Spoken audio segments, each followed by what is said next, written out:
দৌলতপুরে প্রতিপক্ষের ছুরির আঘাতে যুবক নিহত। জনিরুল ইসলামের প্রতিবেদনে বাপ্পি হোসেনের তথ্যচিত্রে দেখুন বিস্তারিত। কুষ্টিয়া দৌলতপুরে প্রতিপক্ষের ছুরিকাঘাতে আব্দুল আজিজ নামে এক যুবক নিহত হয়েছে। গতকাল রাত ৮টার দিকে উপজেলা মথুরাপুর বাস স্ট্যান্ড বাজারে হত্যার ঘটনা ঘটে। নিহত যুবক মথুরাপুর দরগাতলা এলাকায় খিলাফত আলীর ছেলে। পুলিশ ও স্থানীয় সূত্রে জানা গেছে, অনলাইনে বিজিবির দুস্থ ভাতা কার্ডের আবেদন করা ও স্থানীয় আধিপত্যের বিস্তার নিয়ে মথুরাপুর কলেজ পাড়া এলাকায় রফিকুল ইসলামের ছেলে পলাশের সাথে আকরামের ছেলে বিজয় ও তার বন্ধু আজিজের বিরুদ্ধে বিরোধ সৃষ্টি হয়।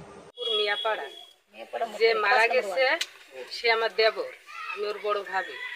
আমার দেবর হচ্ছে যে মাসিক যে চাউল দেয় 1 বস্তা করে 30 কেজি, এই চাউলের কার্ড করার জন্য ওই নেতাদের কাছে গেছিল ইউনিয়ন পরিষদে। তো ওকে বলছিল যে হচ্ছে 400 করে টাকা দিয়ে কার্ড করে দিবে।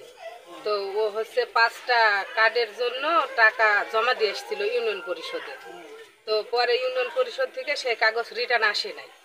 তো ও আবার গেছে যে হচ্ছে আমার কাগজগুলা অনলাইন হলো না কেন। তখন ও বলছে যে হলো মানে ও গেছে, যাওয়ার পরে এরকম একটা আবার গ্যাঞ্জাম শুরু হয়েছে। গ্যাঞ্জাম বাজছে, পলাশ আগে ধাক্কাধাক্কি করছে, পরে পলাশের বাপা এসে ধরছে, পলাশ ডেগার দিয়ে কাশি দিয়ে মারছে, মাথায় লাইট দিয়ে মারছে, পেটের হুড়ি বাড়ি গেছে, ঘাড়ের রক কেটে গেছে, দিয়ে মারা গেছে। আমার স্বামী ওর বড় ভাই কার্ডের হলো 500 টাকা করে এক একখান কার্ডের নিয়েছে, 9খান কার্ডের হলো বাবু মহাবুল, এরা দুজনা নিয়েছে।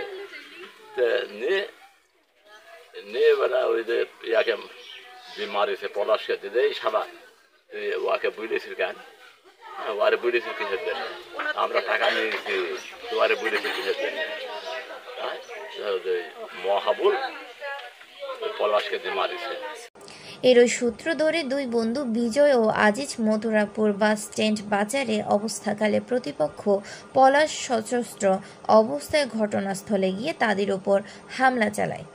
এ সময় পলাশ ছুরি দিয়ে আজিজের পেটে আঘাত করে। এ ঘটনায় এলাকা উত্তেজনা ছড়িয়ে পড়লে দৌলতপুর থানার পুলিশ ঘটনাস্থলে গিয়ে পরিস্থিতি নিয়ন্ত্রণ করে।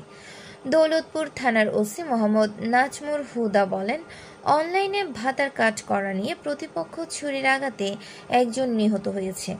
আমরা ঘটনাস্থলে রয়েছি, বর্তমান পরিস্থিতি নিয়ন্ত্রণে রয়েছে।